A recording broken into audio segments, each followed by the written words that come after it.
todos y bienvenidos a un nuevo video aquí en Tiagomed.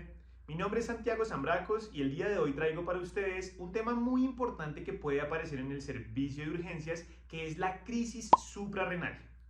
No te olvides de dar clic en la campanita para recibir notificaciones de cuando subamos nuevos videos. También puedes seguirme en mis cuentas de Facebook y de Instagram. No siendo más, vamos a estudiar. Comencemos a hablar de la crisis suprarrenal. Entonces, se define como un deterioro agudo del estado de salud asociado con una hipotensión absoluta, que es una sistólica menor de 100, o una hipotensión relativa, que sería una sistólica con una reducción mayor o igual a 20 milímetros de mercurio por debajo de lo habitual. Y que esta hipotensión y estas manifestaciones clínicas van a resolver 1 a 2 horas después de que yo administre glucocorticoides de forma parenteral. ¿Cuál es la epidemiología de este trastorno? 6 a 8% de los pacientes que tienen insuficiencia suprarrenal desarrollan una crisis suprarrenal incidental. Va a ser más frecuente en pacientes que tengan una insuficiencia primaria que aquellos que tienen secundaria, y es poco frecuente en pacientes que la razón de su insuficiencia suprarrenal es por una terapia prolongada con glucocorticoides.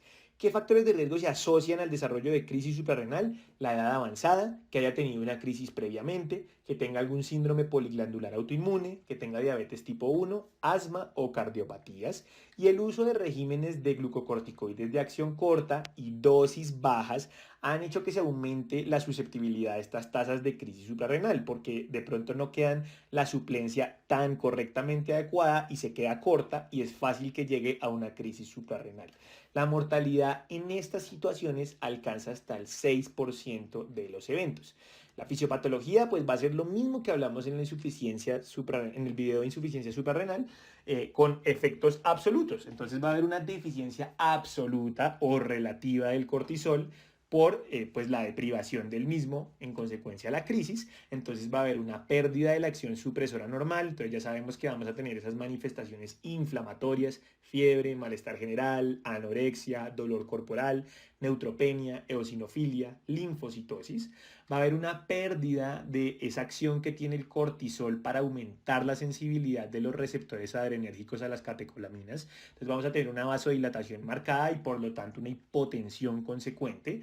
Vamos a tener una disminución del efecto catabólico del cortisol, entonces va a haber menos gluconeogénesis que nos lleva a hipoglicemia, va a haber menos lipólisis y producción de ácidos grasos libres, y va a haber menos liberación de aminoácidos circulantes, y por supuesto va a haber una deficiencia de su efecto mineralocorticoide, que si bien es pequeño, pues lo vamos a ver manifestado como una pérdida de sodio y de agua y una retención de potasio. Entonces va a haber hiponatremia, hipercalemia e hipotensión, que pues hace sinergia con esa que ya sabemos por los adrenérgicos.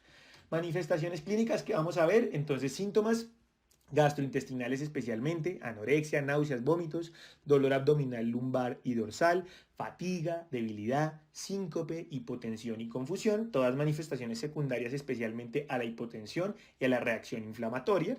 Signos como la sensibilidad y la defensa abdominal, la fiebre, la hipotensión, la alteración del estado de conciencia, y esa alteración del estado de conciencia puede manifestarse como delirium, como obnubilación o como coma inclusive. Para clínicos vamos a ver alterado hiponatremia, hipercalemia, hipercalcemia, hipoglicemia, por toda la fisiopatología que ya hemos descrito ampliamente, eosinofilia, linfocitosis y anemia. ¿Y qué causas se asocian especialmente al desarrollo de crisis suprarrenal? Es decir, no a la insuficiencia suprarrenal, sino a que el paciente me presente una crisis. Las infecciones, entonces si yo por ejemplo tengo infecciones bacterianas, especialmente en los adultos mayores, ese es más frecuente. Virales pasa sobre todo en niños, y sobre todo la gastroenteritis, porque la gastroenteritis favorece las náuseas, los vómitos, la deshidratación y con ello la crisis suprarrenal. Es un estrés bastante alto para la glándula. La ausencia o la insuficiencia de terapia de reemplazo. Entonces, por ejemplo, si yo tengo un paciente que ha tenido una cirugía mayor, una lesión grave de la glándula suprarrenal o hipofisiaria, pues como inmediatamente va a haber una insuficiencia de corticoide, pues fácilmente puede debutar con crisis. O un paciente que tiene insuficiencia suprarrenal y se pone a hacer mucho ejercicio, o que tiene un malestar emocional muy importante, o que se somete a una vacunación, esos fácilmente pueden desarrollarla. o que por ejemplo venga en manejo con corticoides para su insuficiencia suprarrenal y por alguna razón no tenga buena adherencia, pues puede desarrollarme una crisis.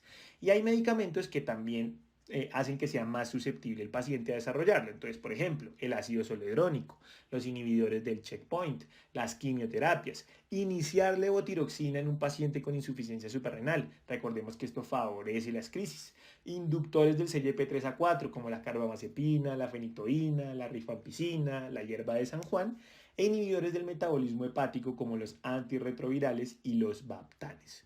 ¿Cómo trato yo un paciente con crisis suprarrenal? Entonces, lo primero es la terapia con glucocorticoides. Entonces le damos una hidrocortisona, 100 miligramos intravenosos, seguidos de 200 miligramos cada 24 horas en infusión continua o con bolos intravenosos de 50 miligramos cada 6 horas. Podemos darle también, si no tenemos hidrocortisona, dexametasona, metilprednisolona o prednisolona con las indicaciones que vemos en pantalla. Estos pacientes no requieren suplencia con fludrocortisona porque las dosis con hidrocortisona cuando superan los 50 miligramos pues tienen un efecto mineralocorticoide. Pero una vez se resuelve la crisis, reducimos la dosis de hidrocortisona en un periodo de 3 días a la dosis habitual y volvemos a darle su suplencia con fludrocortisona. Importantísimo, terapia de reanimación hídrica. Bolo de 1000 cc de solución salina al 0.9% en la primera hora y lo podemos seguir 1 a 2 cc kilo hora buscando una meta de 4 a 6 litros en 24 horas. Si el paciente tiene hipoglicemia podemos añadirle dextrosa al 5% en dosis de 0.5 a 1 gramo por kilo para poder solucionar esta hipoglicemia.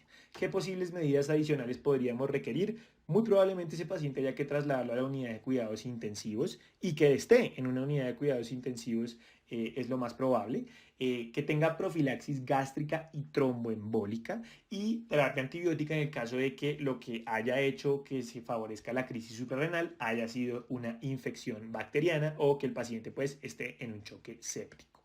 Ahora, para prevenir que el paciente desarrolle crisis suprarrenales, pues la idea es educar lo más posible al paciente con insuficiencia suprarrenal de base, esos que tienen la enfermedad crónica. Entonces, a ellos les damos un plan para la administración de corticoides suplementarios cuando tengan algún tipo de estrés fisiológico. Entonces, si el paciente, por ejemplo, desarrolla una enfermedad menor donde tiene una fiebre que es menor a 38.5, yo le digo, vea, duplique su dosis del día. Si lo que tiene es una fiebre por encima de 38.5, triplique su dosis. Y si el paciente tuvo náuseas o vómitos, una gastroenteritis, que es lo más frecuente, inyéctese una dosis de hidrocortisona de 100 miligramos intramusculares. Hay una serie de dispositivos de alerta como lo son el brazalete o el collar Medic Alert, que pueden advertir a los cuidadores sobre el riesgo de una crisis suprarrenal cuando los pacientes no se pueden comunicar verbalmente, y las estrategias, por supuesto, de vacunación, inmunización contra la influenza, inmunización contra el neumococo en mayores de 60 años, que van a ser menos probable que estas infecciones pues me lleven a una crisis suprarrenal. Y así sería entonces como finalizamos nuestra serie de videos dedicados a la insuficiencia suprarrenal y la crisis suprarrenal. Espero les haya sido útil. Muchísimas gracias.